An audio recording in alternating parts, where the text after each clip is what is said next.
You were tuned in to G5 Jeff TV. Hit the subscribe button, hit the like button, hit the share button as you come on in. Uh, y'all not doing nothing. Y'all know y'all not doing nothing. So come on, sit back, get a drink, get your snacks, get some of this good boxing talk over here. I got my main man with me, my right hand, my little bro, VP Shane. What's going on, bro? Everything's good, bro. What's up? Hey man, we got Bud Crawford and Shawn Porter to talk about. For the people that don't know, the WBO has scheduled a purse bid for September 2nd.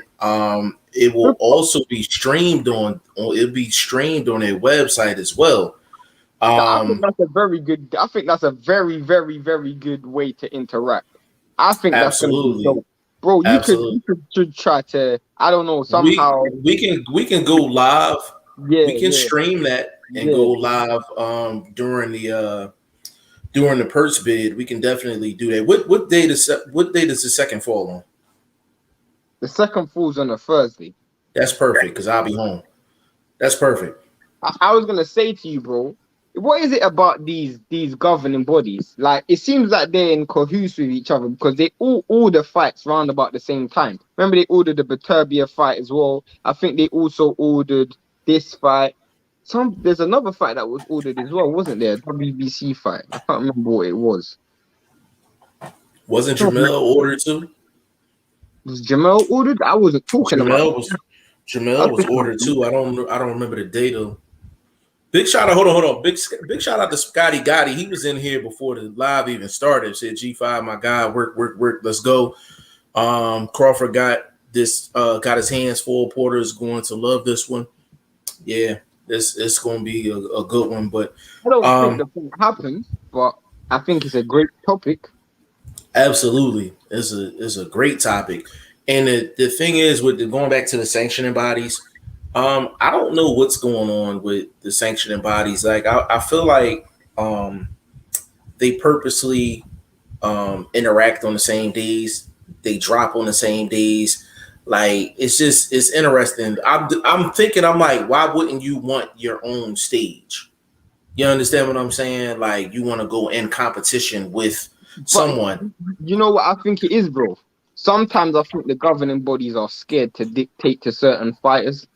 So they wait for another governing body to do it, and they're like, okay, it's cool. Let me do it. I think it's one of those type of things. Yeah, it could be that for sure. You know, it's like, you know, when you're like ranking on each other, and then you got that one dude that nobody wants to rank on, and then one of your boys rank on it, and you see his response, and it's all cool. Then you start doing something like that. Yeah.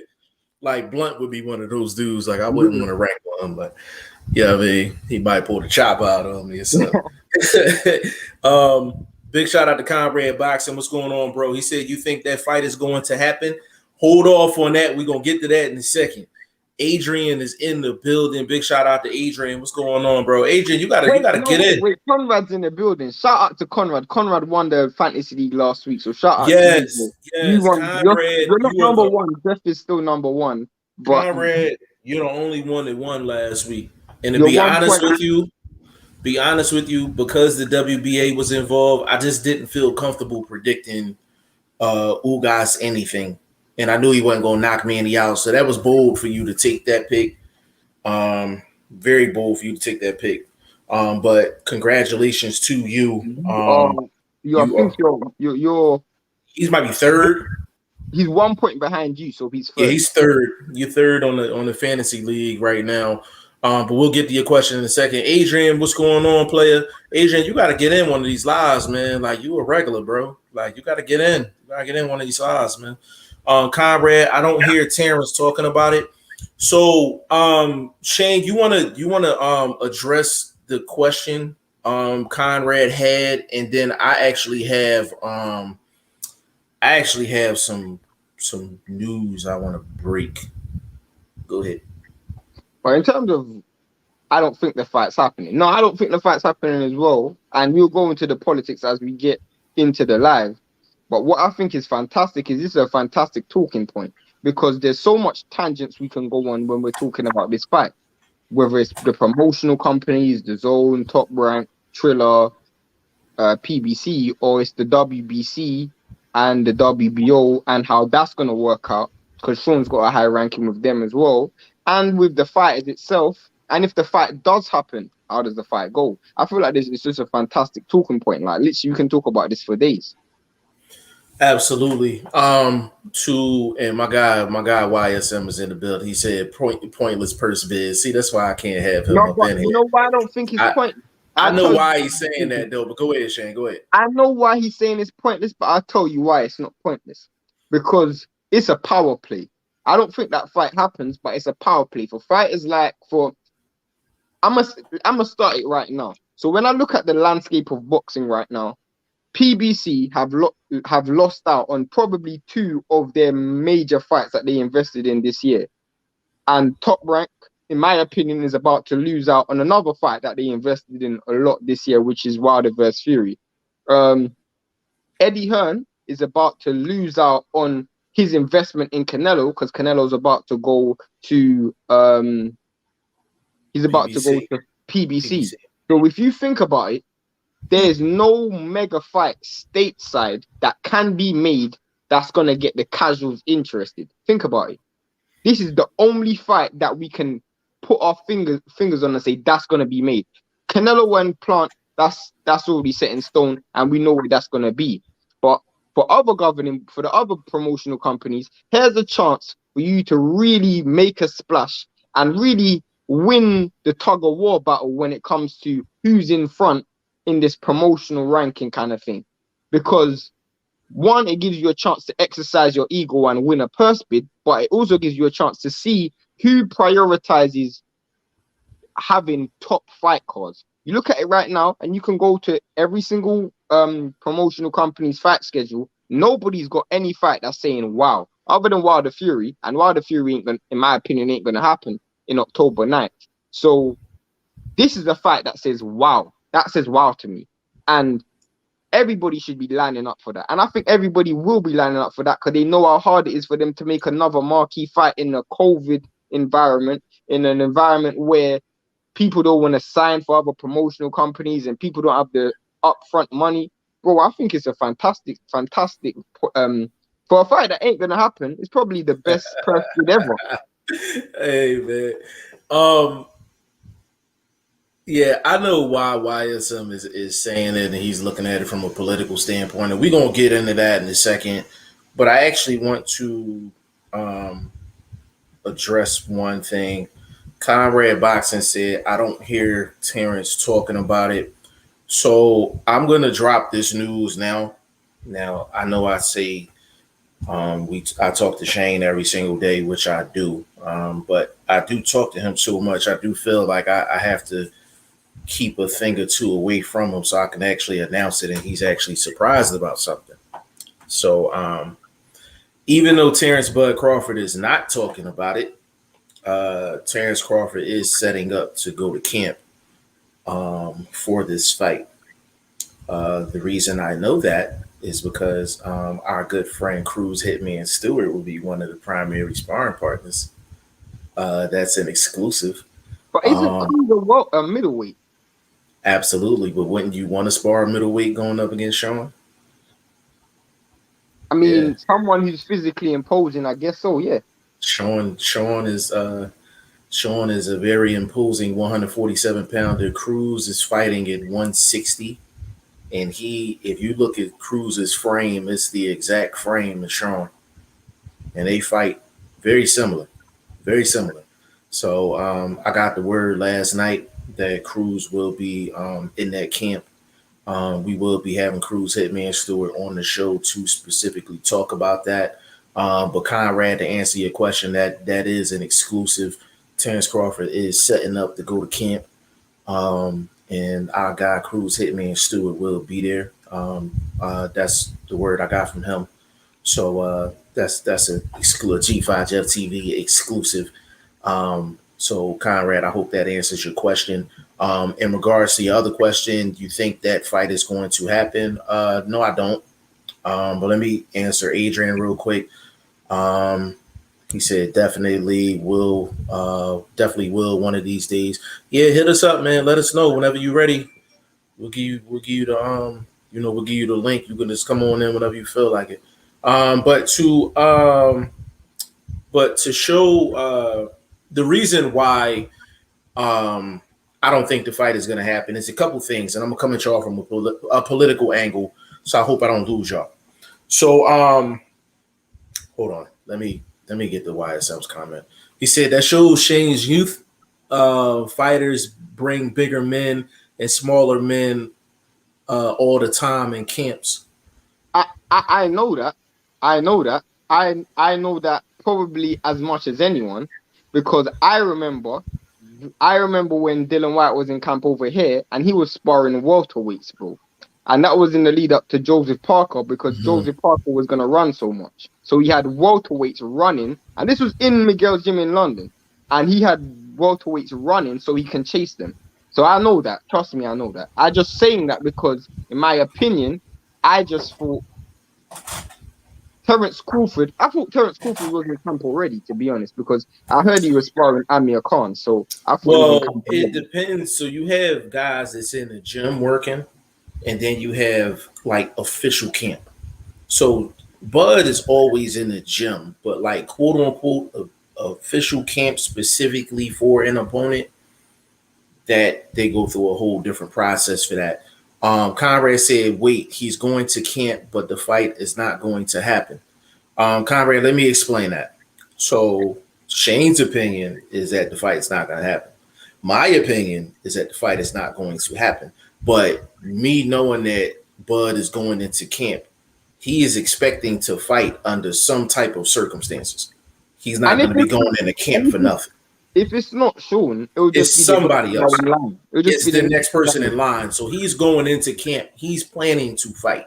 So we're talking about that particular fight. He's been out of the ring the whole year. So he said, "Nah, bro, you were surprised because Cruz was bigger." You capping? I was surprised, and it's very easy to tell you why I was surprised, because Crawford is an elite fighter. And Cruz isn't at that level yet. So, in my opinion, the fact that Cruz got that opportunity, one, is fantastic. But the main reason why I was surprised is because, in my opinion, I haven't seen Cruz fight enough, but I wouldn't have personally gone with a middleweight in camp. But I understand the logic behind it, but I personally wouldn't have done that. I'll tell you why I think it's absolutely perfect. Number one, you want to get a lesser known guy because you can kind of control the situation a little bit more in camp. That's number one. Number two, you ain't got to worry about Cruz or any other guy that's on the come up really running a mouth like that. That's number two. And number three, Cruz is about as close to Shawn Porter as you gonna get in terms of style. The reason how I know that's a fact, because when Cruz came on the live with us, he said, when in doubt, Shawn Porter it out. He said, when in doubt, Shawn Porter it out. That's probably why he got called for camp, because of that goddamn quote in that interview, man. Cruz, man, you got to get on the show, baby. He literally was on my line last night. But I think he said that on the live. He literally said it on the live. He said, when in doubt, Shawn Porter that shit out. You know what I'm saying? And he went from saying that to basically he's going to be in camp with Bud Crawford. Conrad said, right, camp costs good money too. Yeah, and it's a lesser cost. It's a lesser cost. It's just, to me, if I'm designing a camp for Shawn Porter, there's a few things that I would personally have had. But that's not saying Cruz is the end all be all though.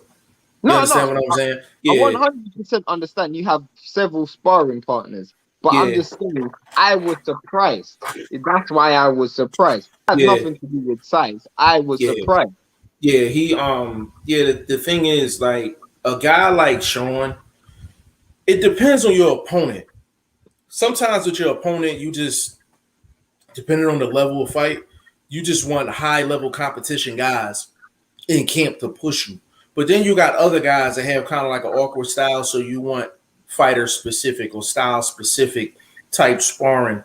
It'd have been good to have Rob Acosta on here too. Rob that was on yesterday.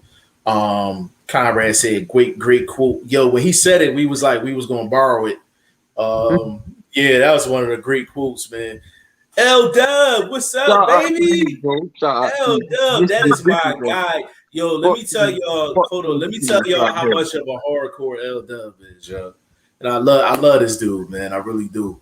Yo, he went to an all female card, an all female boxing card, and put in work, put in straight media work, I'll like tell you for a fact. Yeah. crazy. He's the only one on the whole entire YouTube. And trust me, I watch a lot of YouTube channels. Some of them are trash, some of them are good. He's the only YouTube channel where I go, this dude is insane. Like this dude is insane. Straight encyclopedia. But Yo, the yeah. problem, Dub, you're at the bottom of that fantasy league. So Yeah, you at the bottom of the fantasy league, man. We got to get you on that. But yeah, he's if I had to get specifics in terms of a fighter, like L Dub's probably the person I would hit up. Like he's probably the person I would hit up. Big shout out to L Dub Boxing, man. YSM said in a 12-round spar, you have three types of sparring partners: contender, talented amateur, prospect, and at the end dog meat. Yeah, pers- yeah. personally, I'm a fan. I'm a fan of stylistic um style um style sparring partners. So to me, if I'm in camp, I want to have a fight. I want to have all my sparring partners to emulate an aspect of my dude I'm fighting. Right. If we're using if literally you can give me any fighter and I'll be able to give you 5 names that I would want in camp to emulate that I think could emulate that style. Now, when it comes to having amateurs and prospects and contenders, to me, I don't even think that's relevant to me because everybody's going there with their intentions to do what they need to do to benefit themselves. When you're in my camp, it's about benefiting me. I don't really, it's not about what you got to do for yourself and the work you got to do for yourself. That's why, to me, I love the way AJ does his camps. When you're in AJ's camp, it's not about what you want to do and you being a talented amateur and trying to get experience. No, it's none of that. You're here to make me better. That's all you're there for. So Well, that's what that's what a I'm lot here of to do. a lot of the top guys here they take the same approach, and I think it gets misconstrued because they'll show certain sparring clips and things like that. But a lot of the sparring partners that come in, they're under direct orders. Let's say. But prospects and talented amateurs, 90% of the time, are going to have a motive. So either they're going to be No, really starstruck or they're going to be really no, overhyped to impress. but they're the ones that's really under they're the ones that's really under strict orders. They're really under strict orders because of what you said, like they may come in with a motive. They may come in thinking like, all right, I'm about to style on them or whatever. So you literally see these coaches, they have pep talks with the sparring people. I think outside of people see like the Mayweather gym and they think like it's just all out war and sparring. That's not what goes down in every single gym. You know what I mean? Um, a lot of these gyms, these trainers and coaches and all of that, it's controlled. It's a controlled environment, but it's situation specific, fighter specific. But nah, I definitely agree with what you're saying. L Dub, he said Bud should bring in Brandon Adams for the Porter camp too. That's a great name. See, L Dub's proving my point. Brandon Adams is a great name to bring in. But another reason why you bring in a Cruise Hitman Stewart is, to be honest with you, you don't have to pay Cruise Hitman Stewart as much as you had to pay for Brandon Adams. The You know what I'm truth is, a dude who I would want to see him bring in. And if I'm looking at we're kind of going on a tangent from the actual topic itself, but No, it's still kind of online, but go ahead. you know, I know, but I want to talk about it anyway. That's what I'm saying. There's so much tangents for this one topic. I love it. The dude I would bring in is I would personally bring in. What's that dude that fights at 154? Oh, Adamus, Carlos Adames. I'd Yeah, bring that's him a in good name. That's a good name. only because he's gonna You know, sometimes Shawn Porter does this fake outside game style. You know, when he's just doing turkey jerky back foot running around the ring style. I think Carlos Adams does that a lot sometimes as well. I remember him doing it in the Patrick Day fight. You want to know what's another good name? Go on. Toriano Johnson. That's a fantastic name because he smothers his work all the I time. I gotta hit them dudes up. Toriano. I But gotta hit a couple Toriano might guys. be too big for him though, because that's 168. Nah, Terence is sparring. I'm gonna tell you why I say that in a second. Let me run through these comments real quick. Bruce Goes in the building. What is going on? Bruce Goes is another one that be in these YouTube boxing streets crazy too. Big shout out to Bruce Goes. He said a comrade said, Shane, the problem with that is those guys are probably not capable of pushing you. If it's fighters, if it's situational sparring, then they can do it. But like if Bud is sparring 12 rounds, right, and he's going in with 3 or 4 guys, if they're catching Bud on the last 3 or 4 rounds of the sparring, Bud is not typical Bud because he done went 9 rounds straight. So that guy that's fresh coming into the ring, that's what you want because you want Bud to react while he's tired or while he's physically not at his best. So you can get a variety of guys in there and it'll work. It's up to the coach to plan it out to make sure everyone is effective when it comes down to Bud getting prepared. But I individually, yeah, like a lot of those guys are not going to push Bud. But before I get to this Conrad comment, the reason I said Bud would spar a bigger dude is because we know Steven So Cold Nelson that he fights at 175, but he's in that Bud camp. But he was fighting at 168 as well. Our good friend Tristan Tree James is currently in camp with them right now. He's in the Bud Crawford camp, and he's been in the Bud Crawford Tree is camp. in that camp as well. Tree was just in camp in that gym Saturday. He's supposed to be going this week, and he may also be just in the gym while Bud is getting prepared. So we got a couple guys that we need to talk to, but I just found that out after I got off the phone with you yesterday. So we got a couple of exclusives we're gonna have to follow up on and things like that. Conrad said you need guys that put fire under your butt too. Yeah. That's a fact. Like, trust me, like if it's no restrictions, Cruz gonna put the pressure on it. You bring a Toriano Johnson in or Carlos Adames, like, yeah, like they're gonna put the pressure on. You know what I mean? Of course, you need dudes that's gonna put you on your ball. Of course you do. Yeah, absolutely.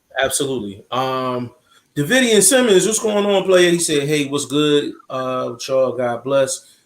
Your Udenis Ugas had a good fight. I'm happy for him. Yeah, I'm happy for him as well. The reason why I'm happy for him is because he's a prime example of if you take a loss or two, be honest with yourself in the mirror.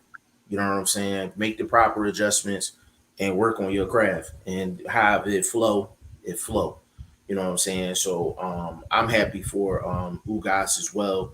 But I never really got into why I think the fight's not going to happen. So the reason I think the fight's not going to happen is a couple things. So first bid is September 2nd. I actually slept on this. I know during the last live, we were like, Triller might make a big bid. They got so much money tied up into that Teofimo situation. And with them not having a quote unquote boxing budget, I don't think Triller is going to be a player in this one. I just don't think so. I'll tell you one person who's definitely going to be a player in this, and I think he might make a massive bid. Eddie. Of course. Eddie's definitely going to be there. Eddie just lost Canelo to Fox. Eddie is going to even if that wasn't the case, Eddie's the type of guy that just want to be in front of the camera anyway and Yeah. put pressure on. So he could bet he could put in a bid for like $3 million. He know that's not gonna win it, but just the fact that he's in there and he's throwing money around, you know what I'm saying? Like it makes him look good. So he's gonna be there. Like he's definitely gonna be there, like for sure. So I agree with that I, 100. I, I percent think he's gonna put in a big bid, mainly because I just look at it and How I'm big you thinking, talking? huh? How big you talking? I, I think I think he's gonna put something upward of 7. You think Eddie gonna put up $7 million? I'll tell you why. Eddie Hearn and Matt Truman DAZN's budget for the USA, where's it going? Because he just looked like, if you look at where the Eddie Hearn is and with his like his American, his stateside fighters and the fights he's making. From this point onwards, he's got Dylan White supposed to be fighting in England, so I don't think that fight in America is happening anymore. He's got AJ fighting in England. Canelo's fighting in another what's it called? In another promotional company. Golovkin's fighting in Japan. Who in America does he have to make a marquee fight, to make a big fight, to make a splash? He Who's doesn't have Golovkin one. fighting? Golovkin's fighting Murata in Japan. I hope Murata knocks him smooth out. Me as well. But that's a side. That's a sidebar. Go ahead, Shane. I'm sorry. But that's my point. I mean, Andrade, who is he gonna? He's struggled to get Andrade a big fight this whole year. Devin Haney, maybe Devin Haney versus Jojo Diaz. I mean, he needs a big fight for the back end of this year. I mean, I think his deal with matching with the zone in America, I think there's only 2 years left of it, and this year's been trash because the zone put so much money up for the Canelo fights, and the undisputed fight is gonna be on Fox. So all the promotion they done is all to help Fox. Bro, I have Yeah, no doubt that this guy's gonna break the budget for this fight. He has to, because what other fight can he make that's gonna get the American market? What I other fight can he think make? I'm glad you said a number because I was curious to see, and I don't know if you did this on purpose or by accident. So if you did it by accident, this is a hell of an accident. So everybody knows Bud guarantee is probably about 3.5, $4 million base. Um, it's a 60-40 split with the WBO. Someone would have to bid $7 million for him to get a little over his minimum, which is like 4. Like that'll get him like 4.2, something But like that's that. only if Top Rank bid for it, which I don't think they will. No, They got so that's much that's money for tied up in no, in that's for no. I'm saying if the winner of the purse bid is $7 million, that's the only way Bud gets his standard 4 million. Like that's the only way he'll get it is unless it's a 7 million But plus if bid. nobody bids for that fight, 1 second though. Mhm. If nobody bids for that fight, bro, then we're in a position where, well, it's not a, remember that guarantee is only with Top Rank. Top Rank ain't bidding for that fight a lot of money because Yeah, they they're got not. so much money in a fight that they don't even know if it's gonna happen or not. Yeah. And then also, the starting bid is 200,000. So I think it's only going to be PBC, Top Rank, and Eddie Hearn. And I'm putting it on record right now. I think Eddie Hearn is going to win the bid. I'm putting it out there right now. And I'm I, going to I, tell I'm you why. I'm going to tell go you on. why. I can strategically tell you why. Um, I know people think Al Heyman's money is a bottomless pit, but he's not the smartest businessman in boxing for no reason. Um, he's got to shell out a lot of money for Canelo and Caleb Plant. That's a $50 million fight without budget, without promotion or anything. He's fifty No, million dollars in the red. 50 million. Okay. So I don't think Al Heyman is going to make a serious bid for essentially a guy that's not signed to him. And he That's just number lost one. a lot of money on that Errol and Pacquiao He fight as just well. lost a lot of money on the Errol Pacquiao fight, and on top of that, with the Errol situation, he may become a champion in recess depending on how long he's out. So Shawn Porter could actually get a title shot on the WBC side. So there's a Exactly. couple of reasons why I don't think Al is going to go And crazy as and far as bidding. I was gonna look at it like if I actually bid for that fight and I win, and Terence Crawford wins the fight on Fox, people are gonna be calling for that Errol Spence Crawford fight even more because And and Terence to Crawford is now won on Fox. yeah, I and another thing you got to think about the urgency. There's really no urgency because all of the belts except for one is on the PBC side of the fence. So there's not really that much urgency. And then we don't know if Bud is thinking about signing with Al. We don't know. So those are a couple reasons why I don't think Al Heyman is going to bid anything crazy. That's number one. So let's go to Top Rank. Top Rank, this whole Deontay Wilder, Tyson Fury situation, they're losing money by the day. Like they're losing money by the day, point blank, period. It's about a day. Yeah, they losing it by the day. Like every afternoon, they lose a certain amount of money. They don't know what's going to happen. They don't know if the Fury fight and Fury and Wilder fight is going to happen. If it does happen, that's a lot of money tied into that fight. A lot of promotion tied into that fight. So I think their budget, and then they're not going to want to kick out a lot of their budget for somebody that might possibly leave them.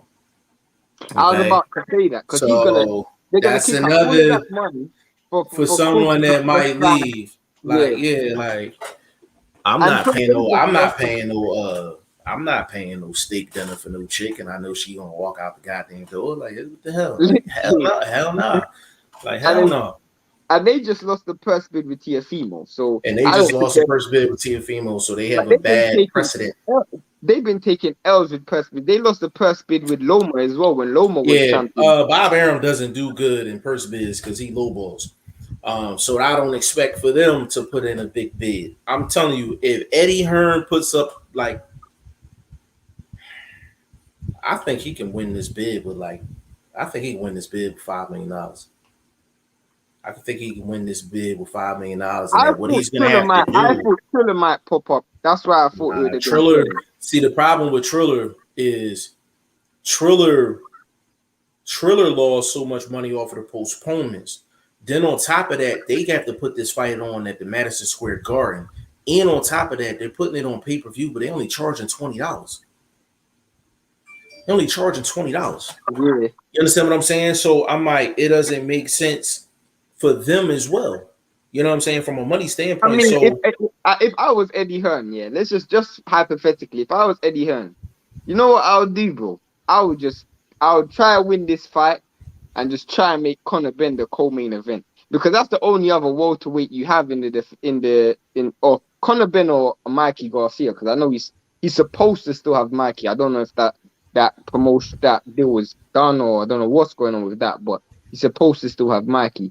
But when we look at the actual whether this fight actually happens or not, one of the main reasons why I don't think this fight happens is because I just don't think Al Heyman's gonna send Shawn to any other company. I just don't see that happening. yeah, and that's the thing. I think if I had to say somebody was a favorite to win this purse bid, I'm gonna say Eddie. Because this is it's a certain level of desperation. I think he can whatever the bid is. I think he can financially, if it's short, like say if he wins the bid with like $4 million, we both know that Bud and Shawn Porter's not fighting for $4 million to split 60-40. We already know that. So Eddie's gonna have to sweeten the pot. He's gonna have to sweeten the pot outside of the purse bid. You know what I'm saying? You know what Eddie would do? He'll go to Crawford and say, "This is your last fight. You got your deal's done. I'll give you more money. Just sign with me." Just That's exactly what he would do. absolutely. And the thing that's crazy is I don't expect anyone else to be at the purse bid but those three.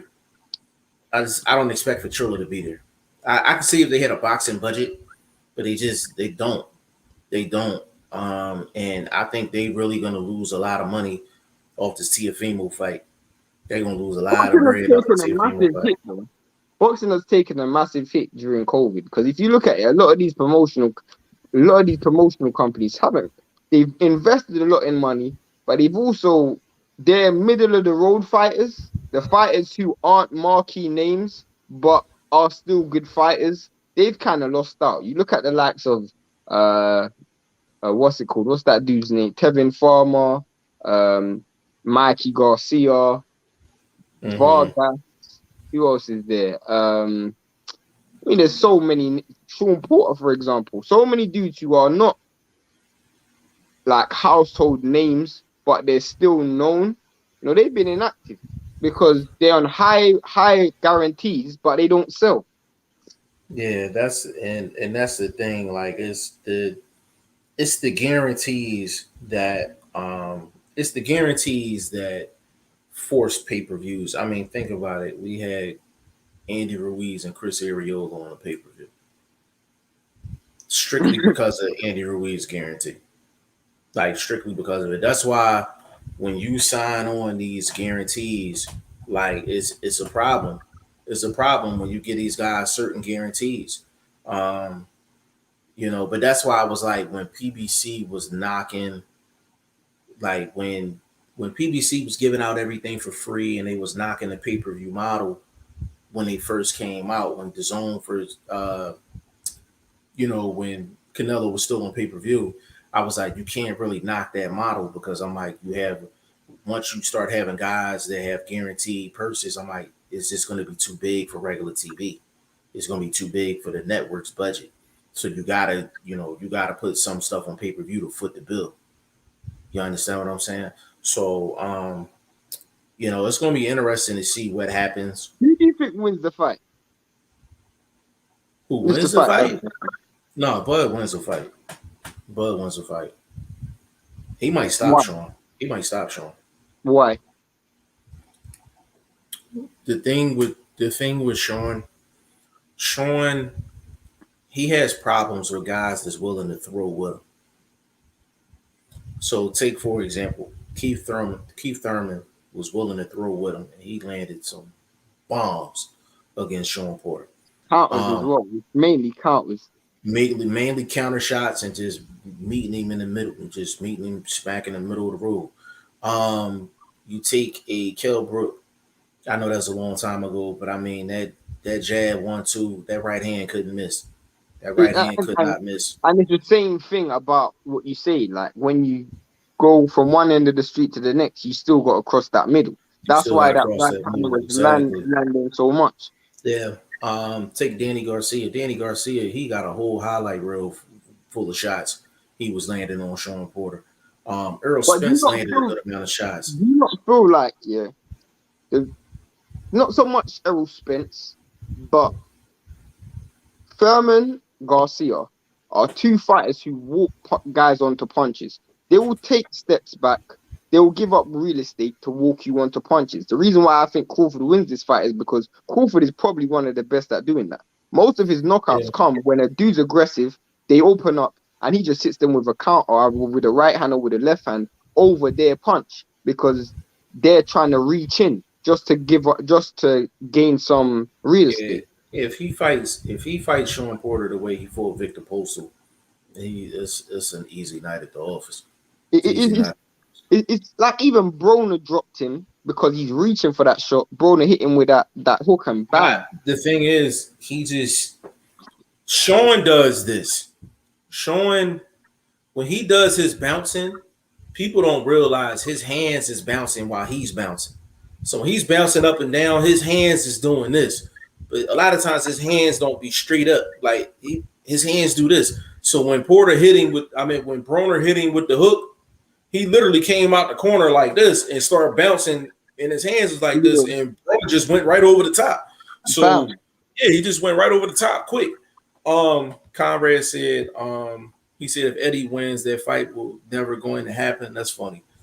No, it's That was never gonna funny. happen without it. But Yeah, it, I it, don't think it's gonna it, happen, but it, I uh, just don't. if it did happen and Eddie Hearn won that first bid, you guys will never hear the end of it.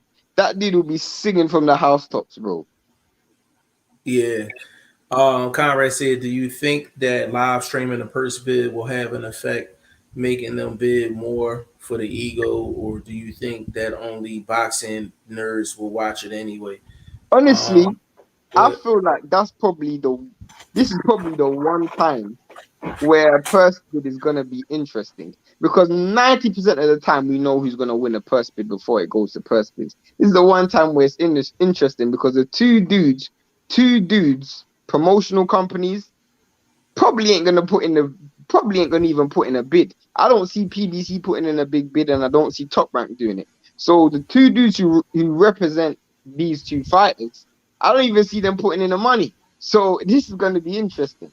But boxing nerds will watch it. I don't think casuals will watch it. Why would casuals watch a purse bid? half the casuals don't even know that the purse bid is happening. They won't Half even know. casuals don't even know who Sean Porter is. Half the people don't know what a purse bid is. Exactly. You know what I'm saying? So, like it is what it is, man. Like I gotta get YSM told me to send him the link. Hold on. Let me send this This to him. dude is gonna start talking trash again. Whenever this guy asks for the link, he's gonna start talking trash. I know this guy. I know this guy. His YSM is pure. He's educational entertainment. Like he drops a lot of knowledge, but then you gonna get a laugh out of it too, man. Like big shout out to YSM. I'm pretty sure he gonna be jumping in here in a second. But yeah, it's Conrad is interesting. It's an interesting topic, but I just really there's too many political variables, and I think the most important thing is the fact that Terence Crawford more than likely is going to be a promotional free agent when this fight quote unquote happens. That's a lot. What It's does a lot. Sean Porter have to do to win this fight? Uh, Number one, he needs to hope that Bud is trying to impress the crowd. That's number one. So he needs for him to fight the way he fought Gamboa. The way Crawford fought Gamboa, even though he won the fight and that was the highlight, his coming out party, he didn't fight that fight necessarily smart. He didn't fight it smart at all. It was a firefight. So that's the one thing that he needs to hope for as far as Shawn is concerned. As far as Shawn is concerned. Secondly, um, be honest with you, I just he just don't land clean enough. He don't land clean enough for me, man. And like Bud land his the way he lands is so decisive. You understand what I'm saying? The way he lands is so decisive, man. But Like has it's Bud just ever been in a messy fight? yeah, Gamboa was messy. No, but they were both landing clean punches. When I mean messy, where there's a lot of hugging, mauling, wrapping around. Nah, I haven't seen that. The thing is though, it's gonna it's Shawn is like Bud's feet are really, really good when he wants them to be. If Bud feet is really good in this fight, Shawn's gonna have to overcommit just to even get close to him. And but Shawn even is when and the problem with that is when he overcommits, he's overcommitting just to get in range. But we know the problem with Sean. Sean's feet's too fast for his hands. So he yeah, gets the problem is gonna be is even if he makes the fight messy, in my opinion, okay, he messes it up, it goes into a clinch. But when they separate again, Crawford's gonna have all the effective and eye-catching punches. yeah, go ahead. No, that's my point. Yeah, yeah, he just lands the cleaner work. He just lands the cleaner shots. I just in terms of what he can do to win is he wanted to hurt Bud. He gonna have to hurt Bud. Like point blank period. He's gonna have to hurt him. And that's what it is. Let me get Wyatt something here real quick. Yo, bro. Stop. Ducking me, Shay. Yeah, man. Is that your I got my young boys on your ass Hey, now, yo. man. What's up? Got my young boys. I got backup now, man. man said back? Yo, that is hilarious. I pray that I get to go to the States so you have the confidence to say this when I'm there. Oh, you know I'm gonna say, bro. You ain't gonna have nobody behind you. You behind enemy lines, man. You saw what we did to them Brits last time, man. It's real over here, man. You saw what Tyson Fury done to Deontay Wilder. I'm gonna come in with some loaded gloves, bro. Oh man, what's going on, bro? Oh man, slow motion, man. What's up with y'all? Hey man, talking about a fight that ain't gonna happen, but Yeah, that fight most certainly ain't gonna happen. yeah, it's definitely not gonna happen. Ain't no reason to give him a lifeline. Bud's on his last leg over there. It's basically a old school JBM move. Get down and lay down. You know the vibe. Yeah, exactly. I think Eddie Hearn gonna win the purse bid though. If Eddie Hearn win the purse bid, you damn sure ain't gonna see this fight.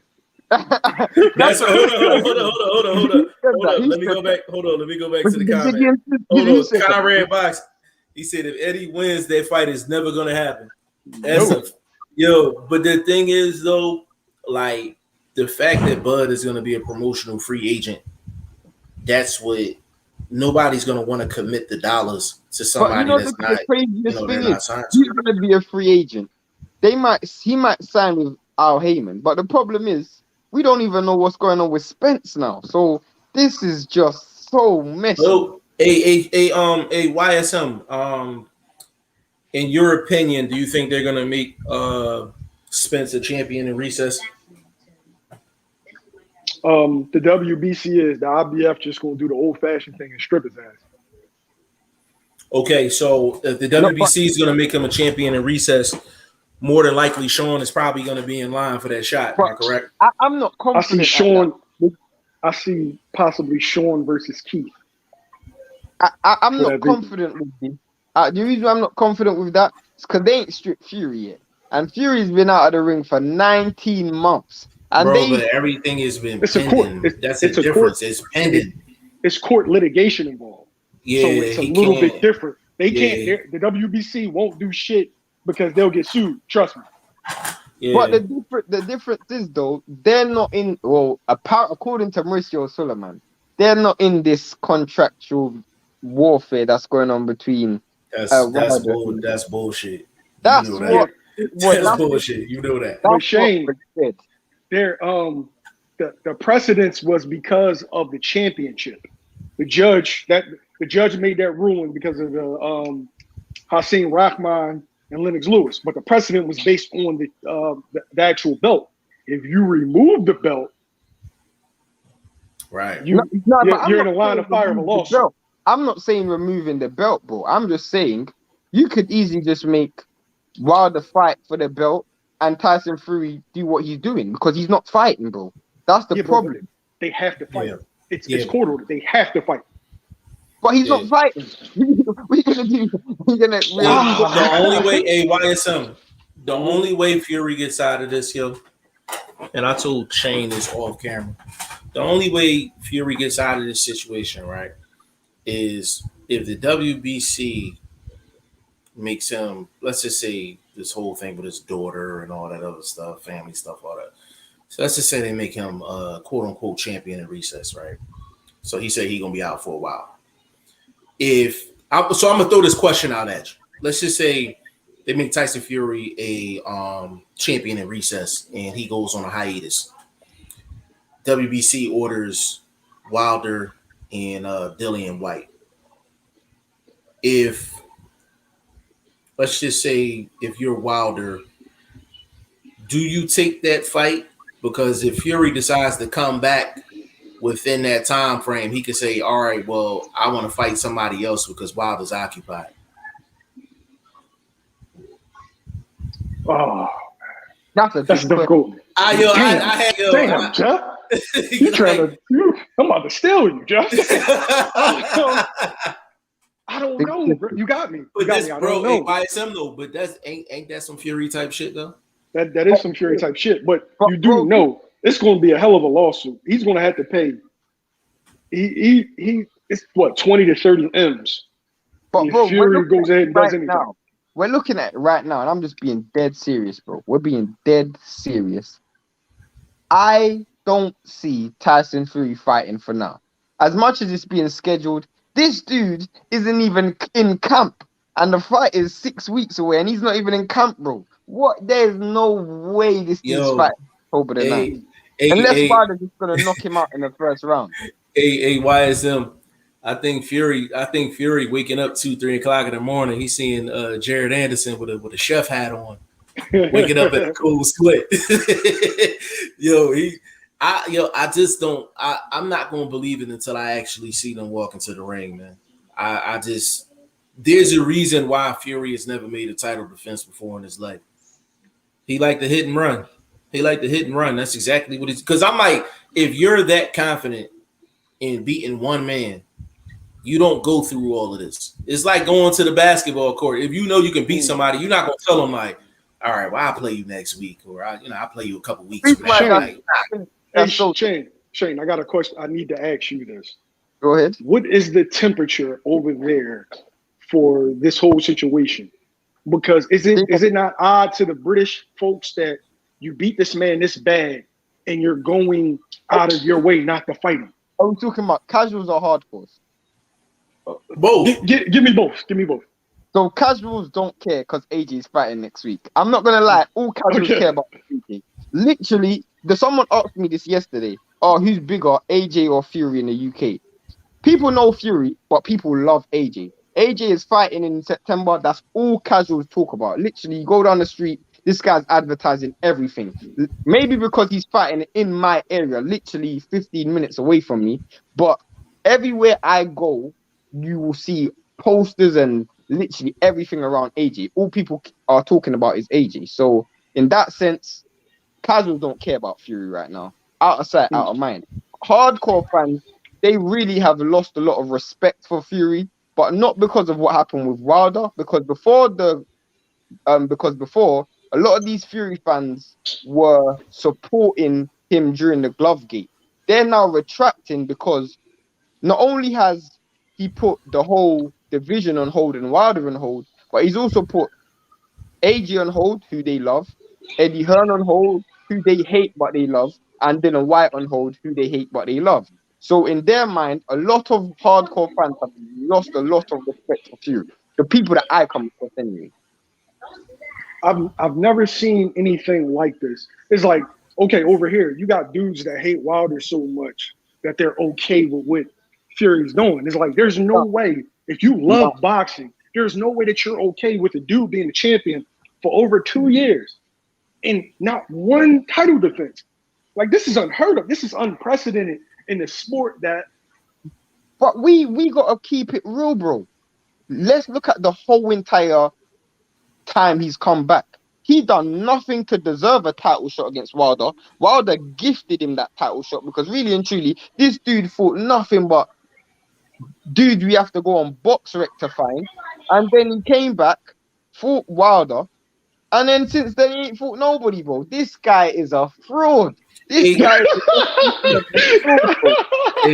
fraud. Hey, YSM, quick question for you. If you were controlling Wilder's career at that particular time, would you have advised him to take on a Tyson Fury at that time? Because I didn't think it was a smart move. No, and I'm gonna tell you what Jessica McCaskill told me. Okay. You have to use your A-side status or be used against you. There was nothing about Tyson Fury that, number one, he deserved a title shot. Number two, he deserved a rematch in a 50-50 split. See, if he had been the A-side, if he had treated it like an A-side, he would be fighting AJ. It would be going into their second fight. Absolutely. But he wanted to be a man's man, a champion, which everybody says they want their fighters to be. And he did it. And he basically effed himself. You can't do that with Fury because we saw what Fury done with Klitschko, bro. This dude done the same thing with Klitschko. But I meant more from and y'all both are correct. I guess the angle I was going with is basically from number one, from a strategy standpoint, it's a horrible style matchup for him. Number one. Number two, he's coming off of a couple-year layoff. To be honest with you, Fury brings absolutely nothing to the table at that time.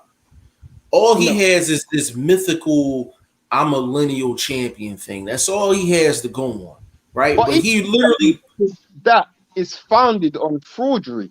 Because correct. Yeah, like that's a fraud. That's a fraud thing. Like that's correct. He brought nothing to the table. So I'm like, you literally gave somebody a shot. Like, so as much as people hate on Wilder and they don't like Fury, I'm like, yo, how do you have two of the smartest guys, supposedly smartest guys in the business, and you make this big of a calculated mistake? Well, this is monumental mistake. Who's the two smartest guys? Who are you calling the two? I'm talking in terms of the boxing business. People think Al Heyman and Shelly Finkel were two of the smartest guys. I mean, I wouldn't say Shelly. But you also got to remember.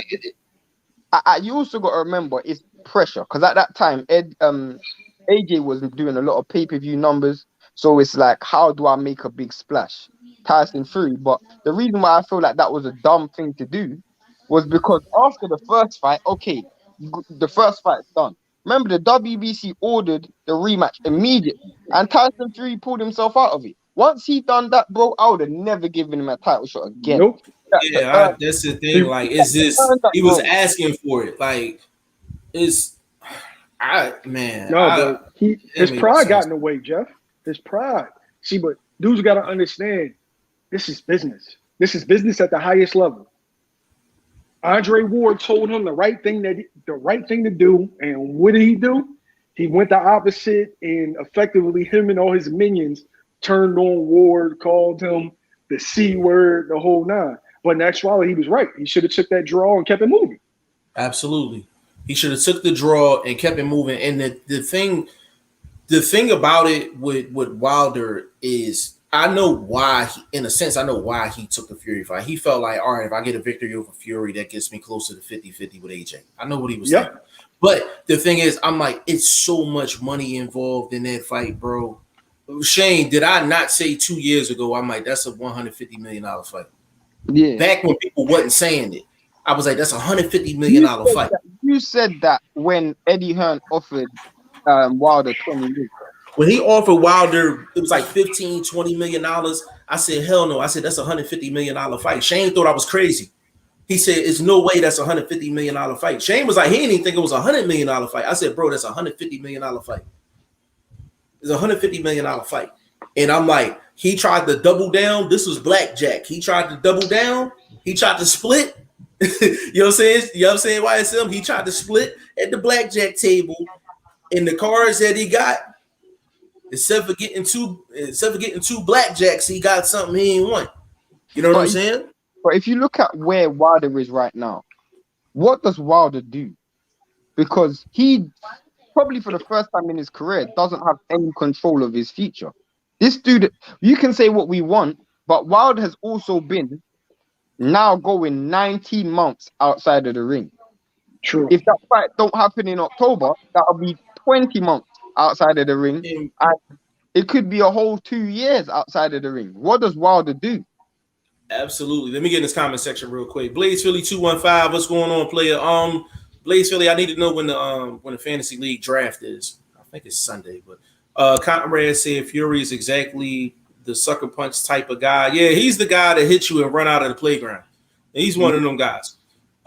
Jay Banks is in the building. What's going on? Blaze Philly said, I disagree. I think it was Wilder trying to get AJ in the ring. That's why he took the fight with Tyson. He could have got the ring with AJ without Fury. That's why I'm saying I don't agree with that, because Tyson Fury doesn't bring you closer to AJ. I think it brings you further away from AJ to me. Because as we can clearly see, since you signed that deal with Tyson Fury, your career's been on lockdown. Your career's been on lockdown. Literally. Yeah, I'm like, your career has been completely stalled. And I'm like, you'd have been better off. Wilder would have been better off, right? If he would have took the draw, right? If he'd have took the draw, I didn't even know why some dropped off. But if Wilder would have took the draw, fought a Dillian White. Get a Dillian White victory, he'll be right at AJ's door. He'll be right at AJ's door. You know what I'm saying? I'm like, Wilder shouldn't have been screwing around with Fury. And I told everybody years ago for Dillian White not to be playing around with the WBC. Yeah. You know what I'm saying? And I'm like, they needed each other at the end of the day. And we've been saying it for years. I'm like, yo, they could benefit off each other. And they just never seen it like that. They just wanted to talk shit. But no, Blaze, I disagree with that. The AJ fight was on the table. The fact was he was trying to position himself to get closer to 50-50 split. That's why he took the Fury fight. But he could have got AJ way before that. He didn't need Fury to get the AJ fight. It was there on the table for him. People are forgetting Fury was irrelevant. Wilder made Fury relevant. He made Fury relevant. Absolutely. This dude was fighting Sefat Safiri, and who's that next dude he fought? I don't know who that next dude, Pianetta. And then, like, if he doesn't fight AJ, if he doesn't fight Wilder, nobody cared about Wild Fury. Like, yeah, he had a bit of hype because he came back. But really and truly, this dude was irrelevant. He was so irrelevant. Wilder That's a fact. That dude relevant. He made him relevant. That's 100% facts. He definitely made him relevant. While this dude was in his hiatus, like this dude was fat, out of shape, and all of that stuff, bro. The heavyweight division was still working. It was still rocking. So, to be fair, this dude is just and he just put the whole division. He was picking out, Tyson Fury was picking out boar meat. You know what I'm saying? He was picking out boar meat in the farm when Wilder gave him that call. You know what I'm saying? And that's the thing. I'm like, you can't give a guy like that an opportunity because you know if he wins, he's just going to run. He's not going to give you a fair one. He's not going to give you a fair one. Like, that's just what it is. And I like Fury inside the ring. Sunday at 1 a.m. All right, cool. He said, I need to explain what I mean. I sent you the link, bro. Jay Banks said, real talk up in here. Appreciate that. We try to. Yeah, that's the thing. Like, going back to, I know we kind of went on a tangent a little bit. And, we bring Wyatt Sim on, shit can go left at any time, man. But it was we appreciate you jumping on, big bro, for sure. But yeah, I'm looking forward to September 2nd, man. We will be live. Shane, we'll have to figure it out off camera as far as like streaming it and all of that. But it's gonna be interesting. This is gonna be the most important pointless talk we gonna have probably over the next week or so. It's just interesting because it's interesting. It is. I'm still in the. Shane, can I ask you a question? What's the scenario that has to happen for this fight to go down? Oh, that's a good question. You're 2 for 2 right now. I'm 2 for 2 right now. I don't even remember the first question you asked, but fair enough. I want to get back to that first question because it was a good one. I'm gonna repeat it. But go ahead. The scenario that has to happen is never gonna happen. The scenario that has to happen is Al Heyman puts up a massive guarantee for Terence Crawford and Shawn Porter. He puts a massive guarantee. He lets that fight go down in October, November. By that time, Terence Crawford's deal is done. And really and truly, him and Al Heyman sit down before the fight happens and hash out his future deal with Fox or PBC. The problem, and that could happen, but the problem is I don't see how Al Heyman is going to put so much money up for a fight when he doesn't know where Errol is, and he also don't know where Terence Crawford's head's at. Does that make sense? Yeah, I the reason I asked that question is because I wanted to see if you was going to give the answer that I thought you was going to give, and you did. Basically, Al Heyman would have to have a handshake deal with Terence Crawford for his future. It can't. Nobody else is gonna get it because Shawn Porter ain't going nowhere else. So it has to be under Al Heyman. It has to be under Al Heyman because then if it's not under Al Heyman's terms, then Shawn Porter's just gonna get pulled. That's why we're all saying like the fight's not I gonna happen. see Victor Ortiz fight happening. Terence Crawford versus Victor Ortiz. Why you keep saying Victor Ortiz, bro? Virgin. It's Bro, because the fight you on said Saturday you night, said that you said that on the late night, and you was like, "Oh man, I'm sleepy." It's daytime, bro. not daytime, but it's relatively early. It's You just gonna go with Victor Ortiz, just Virgil Ortiz. My bad. Virgil Ortiz. Yeah, I can see that fight happening, but if it's not under Al Heyman's terms, he's gonna pull Shawn.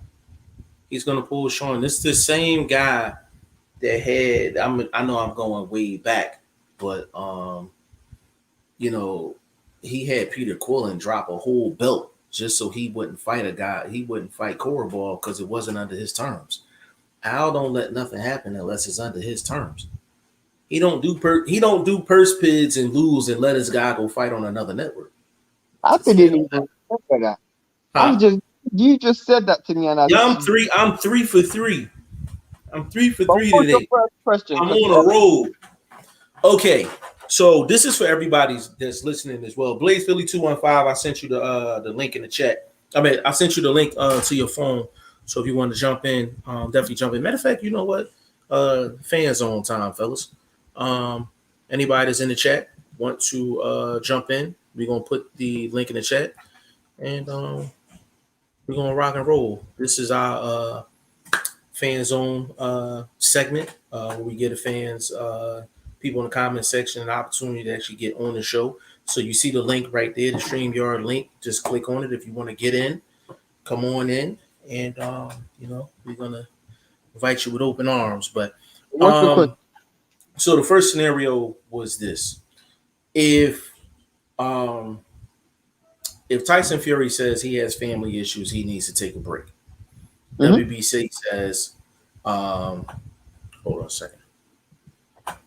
New Wave, give me like 2 minutes to cook, and I'm gonna let you go. So if Tyson Fury says, "Hey, I need to go on a break, family issues, things like that," WBC says, "Okay, cool. I'm going to put you on champion in recess." So they say, "All right, Deontay Wilder, Dillian White is fighting for the WBC title while Tyson Fury's in recess." So let's just say the question was, is it smart for Deontay Wilder to actually sign up for that fight? Because if Tyson Fury decides to come back into the picture, quote unquote, come back into the picture during the time of that fight, and he asks the WBC, "Hey, can I fight Anthony Joshua now because Deontay Wilder's occupied?" Now the difference with that would be is where it will become a bit difficult is he's still contractually obligated to fight Wilder in his next fight. But what if Wilder takes the Dillian White fight? That's the whole point. But I'll give you an example. Do you remember when, what's that dude's name, bro? 150 Tony Harrison. He was WBC champion. He got injured. And he was scheduled to fight Charlo. Charlo ended up fighting, and Harrison, he still had to sit on the bench because he was contractually obligated to fight him in his next fight. Yeah, but it was an injury too, though. So the terms is different. But I hear what you're saying, though. He's contractually obligated. So, right, but if he's contractually obligated, but he's busy with another fighter, does that mean Fury can't? You have to wait. So Fury has to wait. He would have to wait. He would have to. Well, I need for YSM to get back on and actually answer that for me. I was thinking it went more like if Deontay breaks the contract and fights someone else, that's going to make. That's my whole point. If he takes the Dillian White fight, is that Deontay Wilder technically breaking the agreement? Because think about it, that's something that Fury would get out of the situation. That's why I'm asking it. Yeah, I think that's why he's prolonging. So Shane, think about it that way. Now I can easily see that. No, what you're saying is definitely correct. I'm just saying how I would handle it if I was the WBC. Yo, hold up. There's really nothing they can do because they can't go over the court order. He said we need a law degree for this. What did you say? What did you say, YSM? Blaze, go ahead. What'd you say, bro? I was saying they can't go over the court order. That's why the WBO can't do anything. No, but they can, because if they put him in recess, I decide whether I give you the belt back. If I put you in, and then they're gonna have to face lawsuit. That's what did, and that's what YSM was saying. So that's why they're not doing it. Messy. I would love to see the fine print on that agreement. Yo. So, I'm pretty sure it's going that way, because if that was the case, if they couldn't do anything otherwise, they'd have been stepped in and did something. Hey, Conrad, get me a lawyer or something, man. They done a lawyer. Keith Thurman, because with Keith Thurman, you guys remember, like after like 19 months, they just stripped that dude quick. Yeah, but see the thing is though, this is the thing. They love Tyson Fury. You're not going to do that. But the thing is, the WBC, they only want one thing. They just want their belt involved when the unification happens with AJ. They don't care who it is. They don't care if it's Fury or Wild. They just want their belt in the mix so they can get their cut. They want that Saudi money. They want that Saudi money. That's all it is. Like, that's all. Because the thing is, I'm like, yes, the WBC loves Tyson Fury, but they make all their money with Wilder though. Because Wilder, every time he fight, that's a sanctioning fee. Fury ain't making no title defenses. He holding it hostage. But you said that last year, bro. I said it a year ago. I said it a year ago. I'm like, yo, like they're not making no money off of they're not making no money off of Fury. That's why I'm like, they really didn't want this to go to arbitration and all this other stuff. They didn't want that. I find it so funny is because I remember last year people like, oh, the WBC were just favoring with Fury. Jeff was like, nah, bro, you gotta understand. Tyson Fury's never made a title defense. Dude is like, no, don't worry. Tyson Fury's gonna make a title defense. Watch. This dude still ain't made a title defense. Yo, I'm like, I ain't never listen. When I go to the basketball court, I ain't never do no 360 dunk. There's a reason why I ain't never do no 360 dunk. Same thing with Fury. Fury ain't make no title defense. There's a reason why he ain't never made no title defense. Like, he's a hit and run type guy. I was saying, like, he ain't even in camp yet. So what makes y'all think this fight in October is going to ever happen? The UK. The camp is supposed to be. He's supposed to have camp. His trainer is in I barely see commercials or anything for this. I ain't seen a flyer. They're not putting nothing out. They're not putting nothing out because they don't know if it's going to happen. So why spend marketing dollars? It's not going to happen. They knew about that from the first fight. You didn't see any promotion from the first time they tried to set up this fight, and now there's no promotion again. You haven't heard one word about this. They can't sell tickets for a fight that they don't know if people's going to be able to go because it might get cancelled. And they might have to give refunds again. They could give all three of us tickets to this fight. We probably wouldn't book the flight until probably the day before. Man, they wouldn't be worth the paper they're printed on, man. Come on now. That's real. Like, you know what I'm saying? Like, and it's crazy, but like, it's just, but Blaze, I will give you credit in this aspect. You said in the last live that there's a lot of there's more conversation about what goes on outside of boxing than what goes on inside of boxing. I said that as well, but the way you put it was different than the way I put it. But you're exactly right. Like, we just sat and had a whole half-hour conversation, and Conrad was like, "Yo, you need a law degree for this." Like, that's the part of boxing that's frustrating. You know why it's so I can't talk about a fight. I got to talk about what's going on before the fight, the contracts, absolutely. It's ridiculous. I told you, boxing is a mess right now. That's what I meant by that. You know why it's so crazy, bro? Because you look at it, we just went through a whole saga with Caleb Plant Canelo. We're going on a saga with Crawford Spence, AJ, Fury, and Wilder. I don't even know, man. That is just crazy. Like that, I've never seen anything like this in the sport. And then you had AJ and Fury before this. I mean, most of the fights Crawford, Spence, same thing. Most of the fights that we actually the fights you want to see, you got to just talk about. You have to imagine in your head. That's where the fight's going to live at. I'm telling you right now. Hey, Blaze. You know the thing is that I don't want to see happen. I don't want to see anybody saying Earl Spence is holding up the division. I don't see nobody. I want to see nobody say that for this reason. I'm gonna tell you what I don't want to see happen. Right? I don't want to see these fights come to fruition when these guys are almost like 40 to 50 years old, like Mike Tyson and his fights and dream fights that he's making now. That's what I think this is going to lead to. Yeah, I don't know about that. I don't know about that because I don't know. I mean, where are we going to see these fights when these guys are already in their mid-30s? Well, Terence Crawford is in mid-30s. Spencer's pushing 30. Where are we going from there? That's Time don't wait for nobody. How old is Wilder? How old is Wilder? like Wilder's gotta 36. be pushing He's like 30. 36. Yeah, He's like 36. He's like 36. Like, come on, man. These guys are about to be senior citizens pretty soon. Like, what are we going to be watching? They gonna be in the pool hall with us. 8-ball corner pocket. Let's be honest here, man. Like, some of these fights we just might never ever just going to have to come to grips with that. Yeah, I mean, no, that's a fact, man. That's a fact. And the thing is, that's why I say it's in such a weird place because I'm like, we sitting up here having this whole conversation about Bud Crawford, Shawn Porter, and we know damn well the fight ain't gonna happen. We know it's not gonna happen. I'm like, if Al can't get it on his terms, he gonna take his ball and go home. Yeah, like that's just what it is. But I'm like, at this point, I'm like, Bud is better off. Bud would have been better off sitting out, but the WBO made that mandatory situation because they want this. You know why? Right? Yeah, I know.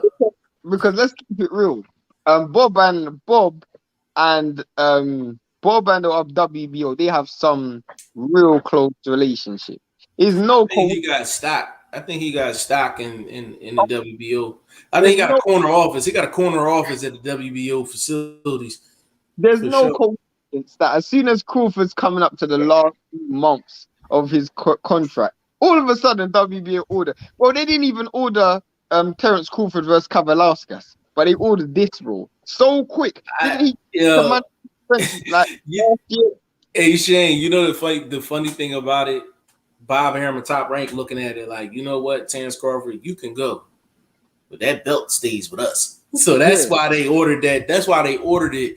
But they know it causes all types of confusion. So basically, if Terence Crawford wants to fight Shawn, or if it's a situation like that, Arum just want to be in a position to be like, all right, listen, if you want to keep this belt, you want to fight Shawn, you want a pay-per-view, you want to sign an extension with. That's the position you're trying to get in. Gonna go into liquidation. I swear to God. Ooh. I swear to God. Top Rank will go into liquidation. And I have a very good reason for why I think that would happen. Go ahead. Bob is done with Top Rank, man. I think he just there, man. Like, he doesn't care about that business anymore. He doesn't care about boxing anymore. That's one of my main reasons. But let's just look at Top Rank this year. Teofimo Lopez is fighting on another platform. They put no money behind Josh Taylor Ramirez. They put no money behind Lomachenko's last fight. They ain't putting nothing behind Terence. I think, to be honest with you, on another platform. I agree with you.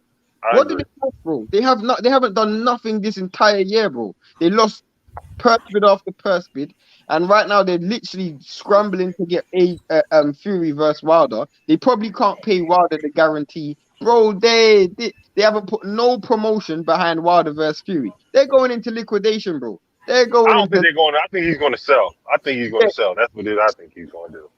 He's going to sell Top Rank. Yeah, he's been looking to sell Top Rank. Nobody don't want that credit. Nobody wants a headache with, I guess, his business. I guess I don't know. Yeah, but I agree with you. Crazy, man. Yeah, it's crazy what's going on right now. Like, just used to stranglehold on divisions. What division does he have? He don't have no division on the control. Nothing. This guy's just literally like an old man. To be honest with you, he's a glorified manager. When was Top Rank even that great though? Besides when Mayweather left, they had it locked when they had Mayweather though. Yeah, I'm talking about after Mayweather left. It doesn't look. I don't remember them even. That's true, but they were still spoken about because they had money. They still had Manny. Yeah, so they always Top Rank and Golden Boy always had that superstar to keep them afloat. They always had that superstar to keep them afloat. I agree with that, But like they always just seem like the business that you looked at with like, how are they still in business? That's what when it comes to Top Rank and Golden Boy. Because even like take like Golden Boy for example, like because they had Canelo, that was the reason why they got the DAZN deal. But because of Canelo, they was able to get a side deal with DAZN for all the other fighters and everything else. You know what I'm saying? He's pretty smart to me though. Oh yeah, it's a fact. Smart business move for sure. Go ahead, Shane. Now I'm just saying they still got that DAZN deal with what's it called with DAZN as well. Golden Boy, even though Canelo's gone. But it's just crazy. I mean, I don't see. I mean, we're in a dark space right now. I mean, as much as there's fights I want to see, there's also fights I'm not getting. I don't know, like from a boxing. That's why when you say that would makes me bring up the point of why boxing needs to be an organization like football and baseball, because it's too many heads at the head of the table. But we're going in a different direction to that. It looks like we're going completely opposite of that. Because there's new dudes coming in. You got Triller, you got Fight TV. Yeah, we're going completely opposite of that. Yeah. I agree. I think the chances of us having one uniform, I mean, that's yo. That's a dream. That's a dream. I was just saying. Hey, Shane, you might see a boxing match on milk crates in the park. You know what I feel like? Let me tell you what I feel like. I feel like, you know, when you're like, you had good days and like you had good days in school and your school days are coming to an end. And you're like, you know what? I got the last few weeks. I'm just going to enjoy it. I'm not going to let anything disturb me. I'm just going to enjoy it. That's where I feel like I am with boxing right now, in the sense that I know it's coming. Take what you can get. Mm-hmm. Yeah. Because that's like going to me. That's just like going to go pick up a hooker and just be like, well, she's good enough. Literally.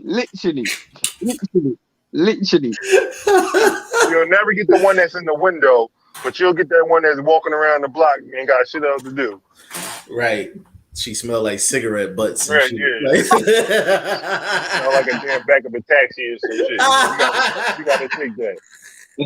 Literally, bro. Literally. I'm just being honest here, man. Kyran sit up there laughing. Man, it's crazy, man. It's crazy. Like we're gonna tune into a purse bid for a fight.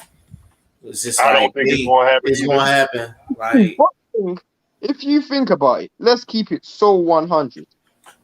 Boxing might go back into another dark league. It's already there for me. It's been there for like the last 2 years. No. Well, you know what? It was in the dark. Bro. Yeah. You remember that Klitschko was champion and when Klitschko was champion. I mean, I seen worse. It was bad. Like it was bad.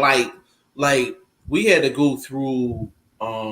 We had to go through a time when But that time to me was at the top of the heap. To me, that was like when heavyweights, nobody cared about the lower divisions at that point in time. It was all about heavyweights. But now you have all these other divisions and these other stars in these divisions, and you don't think this should be happening, but it is. That's just retarded to me.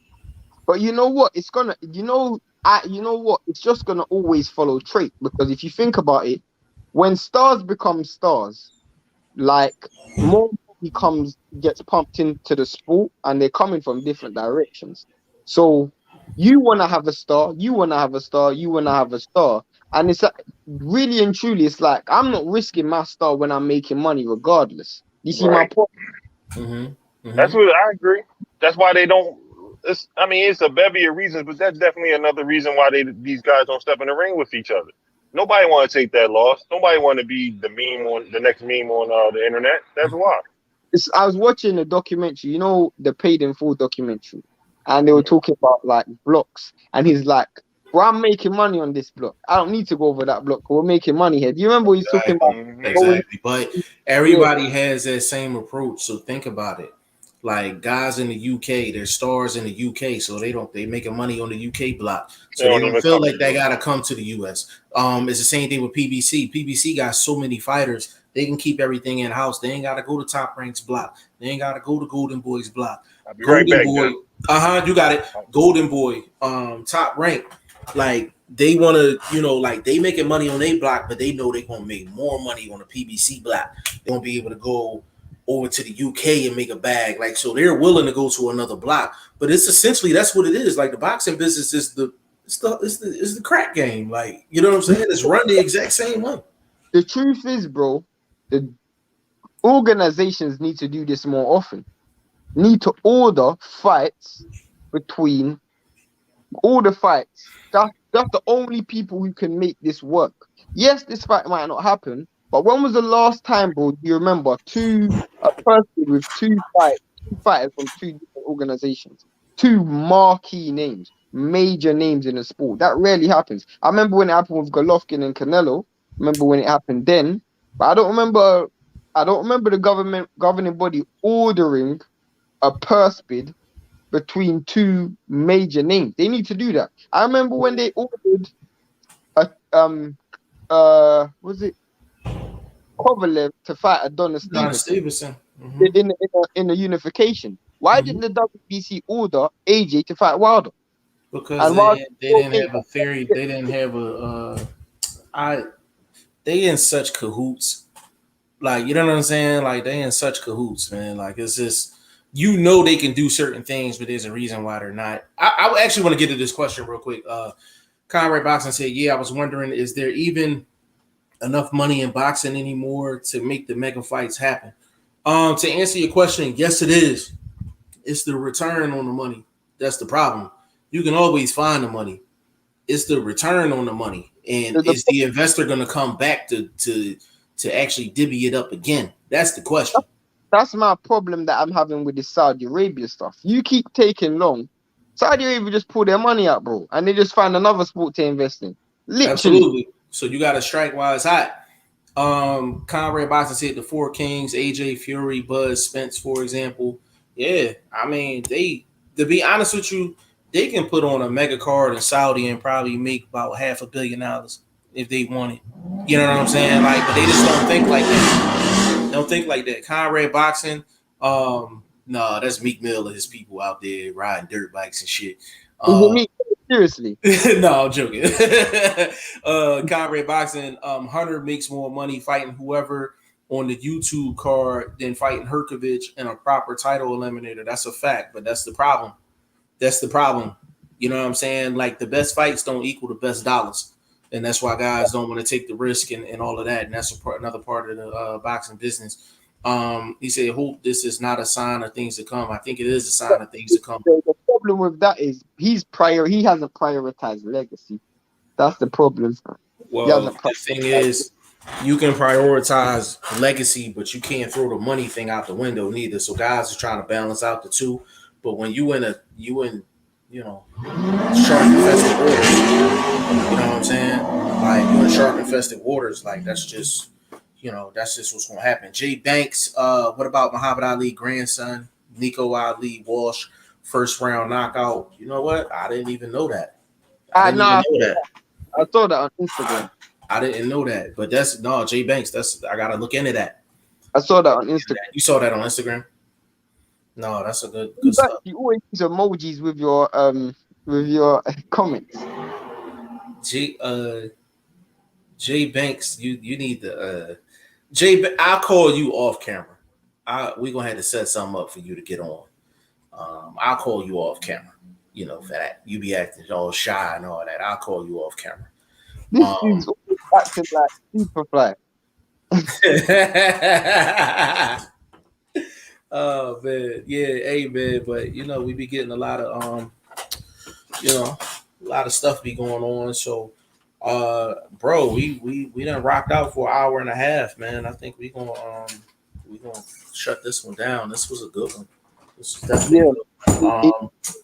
It was one of the ones that we didn't know where it was gonna go. Yeah, absolutely. But I'll talk to you off camera about that on my Superfly shit again. Yeah, it's crazy, man. Like, cause it's a matter of fact, we gotta put a couple announcements out there. Your background noise is so funny. Go and continue. Yeah, that's my son with that bullshit. Yeah, but Cruz Hitman Stewart will be on the show. He's looking like he's going to be one of the main sparring partners for Terence Crawford in his camp. So we definitely going to get him on. Jesse Hart will be fighting September 17th. And I got to get the guy's name that he's supposed to be fighting. It's a guy from California. I'm not going to lie. He wasn't on my radar. But when I found out who he was fighting, I reached out to him. So he's actually supposed to be on the show. His name is Mike Guy. Mike Guy fights at one. Look, he usually fights at 175. So we're gonna have him on the show as well. We have legendary boxer Man Freddie will be on as well. We got to schedule that. Undefeated fighter out of Iowa, Travis Thomas, is supposed to be on as well. So we got some things cooking. Coach Padman McGriff is going to be making an appearance as well. We got to set up a date and a time for him. Evis and Gabu is supposed to be jumping on as well. We got a full plate. We just got to figure out, dates and times and things like that. So we're definitely big shout out to Jerry Thomas. Jerry Thomas, what's going on, bro? I'm gonna if you going on later on today, I'll definitely jump on your joint. For sure. Conrad said Mike Guy, didn't he fight John Ryder? It's a good question. Check. I'm about to check right now. Conrad secretly a boxing encyclopedia. Secretly. Yeah, on the low. Yeah, definitely on the low. Because the thing is, I just seen he was fighting Jesse Hart, so I just reached out. So he was just like, he was down. So, damn, you right, bro. He did fight John Ryder. Bro, he fought John. Yo, he got a nice resume. He's 12-6, but he done fought all bodies though. John Ryder, he fought Damon Nicholson, who fought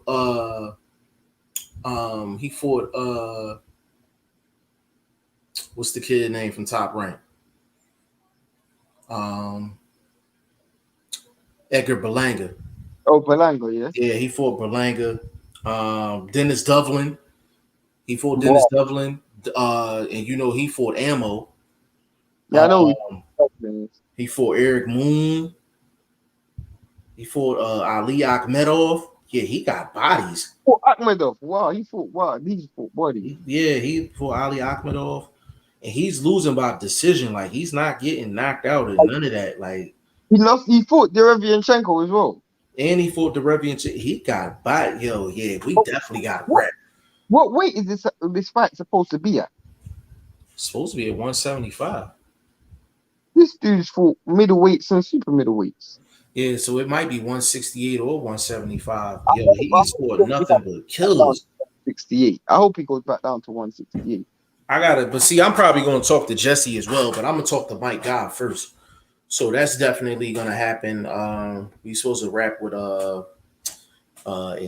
new Atlantic City Hall of Fame inductee, Ivan Robinson. He's supposed to be on. Not Fear Charles is supposed to be on. Chris Casey is supposed to be on. Toriano Johnson is supposed to be on as well. We're trying to get Kevin Cunningham on. We got a lot going on. So y'all got to turn y'all notifications on. Y'all got to follow us on social media. You got to go to the website, g5jeftv.com. Shane, can we make a section on the website where we make announcements for interviews and stuff like that? Stuff that's important. Yeah. So just another outlet for people to be informed.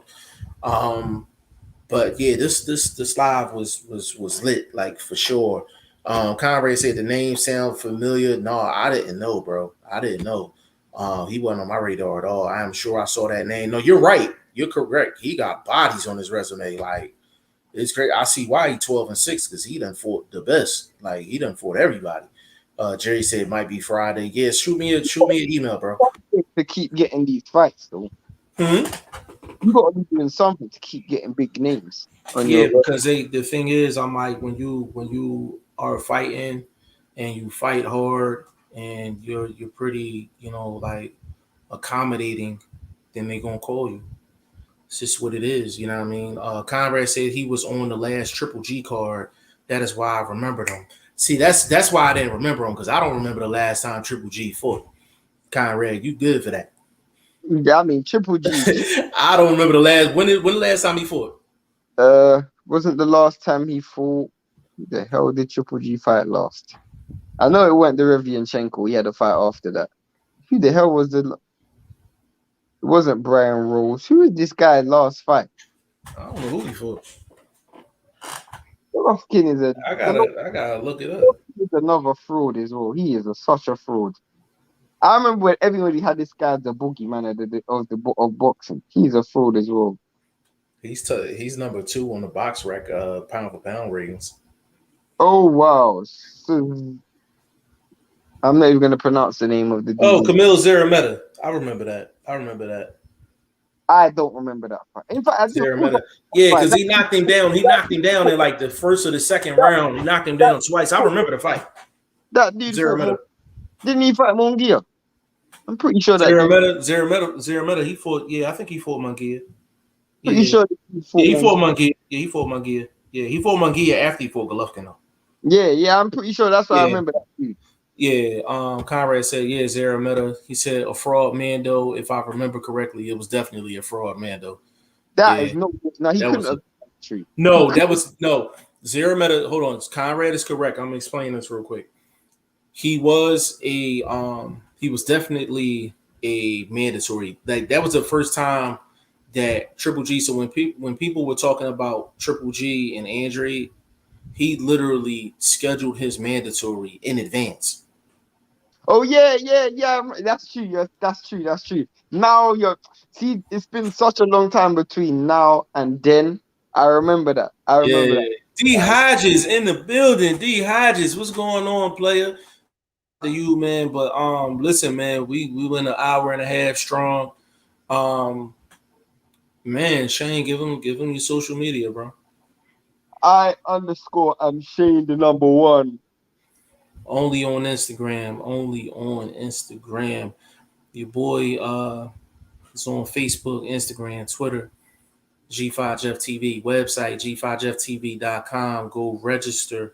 Go join a boxing prediction fantasy league. Is hot and heavy. We talking shit, all that good stuff.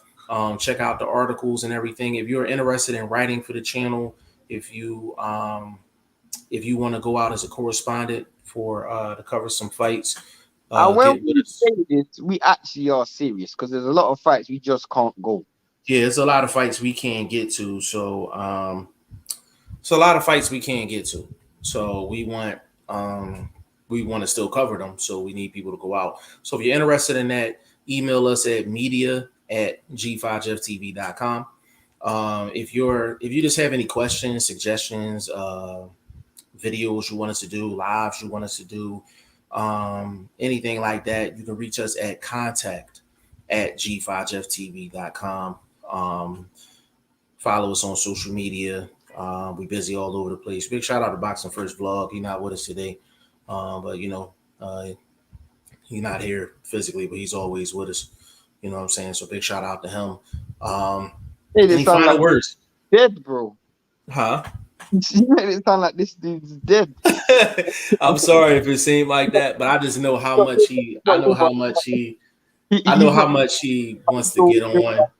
Yeah, he's not physically, but he's always with us. I'm sorry about it. I didn't even realize it sounded like that. My bad.